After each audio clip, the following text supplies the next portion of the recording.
നമസ്കാരം. സന്നിധാനത്തിലേക്ക് എല്ലാവർക്കും സ്വാഗതം. ശബരിമലയിൽ പോകാനെടുക്കുന്ന വ്രതത്തിൽ പ്രധാനപ്പെട്ടതാണ് കറുപ്പ് വസ്ത്രധാരണ.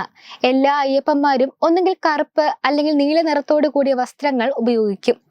എന്തിനാണ് ഈ കറുപ്പും നീലയും ഒക്കെ ഉപയോഗിക്കുന്നത്? എന്താണ് ഈ നിറങ്ങളുടെ പ്രത്യേകത?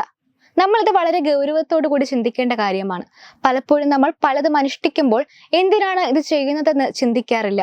വളരെ ഗൗരവത്തോടു കൂടി ചിന്തിച്ച് ഞാൻ ഇന്നതുകൊണ്ട് ഇന്നത് ചെയ്യുന്നു എന്ന് ചിന്തിച്ച് ചെയ്താലേ ഗുണം ലഭിക്കൂ. നീലയും കറുപ്പും അഗ്നിതത്വത്തിന്റെ പ്രതിരൂപമാണ്. അഗ്നിയുടെ വർണ്ണഭേദത്തെക്കുറിച്ച് ഗവേഷണം നടത്തിയ നമ്മുടെ പ്രാചീന ഋഷിമാർ അഗ്നി തന്നെയാണ് കറുപ്പ് നിറം എന്ന നിഗമനത്തിലാണ് ചെന്നെത്തിയത്. അഗ്നി തന്നെയാണ് നീല നിറവും.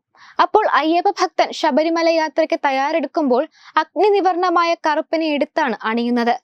എന്ന് പറഞ്ഞാൽ താൻ ഈശ്വര തുല്യനായി മാറിക്കൊണ്ടിരിക്കുന്നുവെന്നർത്ഥം. അഗ്നി ഈശ്വരൻ തന്നെയാണ്. അങ്ങനെയുള്ള ഈശ്വരനെ വസ്ത്രത്തിലേക്ക് സാക്ഷാത്കരിക്കുക, അതിലൂടെ മനസ്സിന് മാറ്റം വരുത്തുക മാത്രമല്ല, തന്നെ കാണുന്ന മറ്റുള്ളവരുടെ ഭാവനയിലും മാറ്റം വരുത്തുക. അതുപോലെ 41 ദിവസത്തെ മണ്ഡലകാല വ്രതം അനുഷ്ഠിക്കുന്നതിലൂടെ ശനിദോഷത്തിൽ നിന്ന് ആശ്വാസം ലഭിക്കുമെന്നും വിശ്വാസമുണ്ട്. അതിന് പിന്നിലെ കഥ ഇങ്ങനെയാണ്. ആളുകളെ എന്തിനു ബുദ്ധിമുട്ടിക്കുന്നു എന്ന് ഒരിക്കൽ അയ്യപ്പൻ ശനീശ്വരനോട് ചോദിക്കുകയുണ്ടായി. തന്റെ ധർമ്മമാണ് അത് എന്നായിരുന്നു ശനിയുടെ മറുപടി.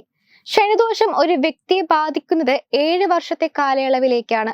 41 ദിവസത്തെ കഠിനവ്രതം അനുഷ്ഠിക്കുന്നതിലൂടെ 7 വർഷത്തിനിടയിൽ ശനി നൽകുന്നതിന് സമാനമായ കഠിന ജീവിതത്തിലൂടെയാകും അയ്യപ്പ ഭക്തർ കടന്നു പോവുക.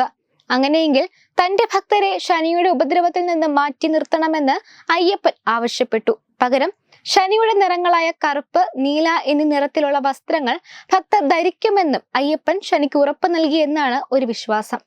അങ്ങനെ സ്വയം 41 ദിവസത്തെ വസ്ത്രധാരണത്തിലൂടെ അഗ്നിത്വത്തെ സാക്ഷാത്കരിക്കാനുള്ള വഴിയാണ് വസ്ത്രത്തിലുള്ള കറുപ്പും നീലയുമായുള്ള നിറമാറ്റം. ഗൗരവത്തോടുകൂടി ചിന്തിച്ചു കഴിഞ്ഞാൽ ഒരു സാധകനെ സംബന്ധിച്ചിടത്തോളം ഉയർന്നു പോകാനുള്ള ആദ്യ പടിയാണിതെന്ന് കാണാൻ സാധിക്കും. കാരണം ഒരു സാധകന്റെ വളർച്ചയിൽ നിരവധി ഘട്ടങ്ങളുണ്ട്. ഓരോ ഘട്ടങ്ങളിലും മാറ്റങ്ങൾ വരണം. ആഹാരതലത്തിൽ എന്ന പോലെ തന്നെ നാവിന്റെ ഉച്ചാരണത്തിൽ മാറ്റം വരുന്നു, വസ്ത്രത്തിൽ മാറ്റം വരുന്നു. അങ്ങനെ കറുപ്പ് നിറത്തിലൂടെ സ്വയം ശരീരത്തിന് മാറ്റം വരുത്തി, മനസ്സിന് മാറ്റം വരുത്തി അയ്യപ്പനെ സ്വയം മാറാനുള്ള വഴിയാണ് കറുപ്പുടുക്കൽ.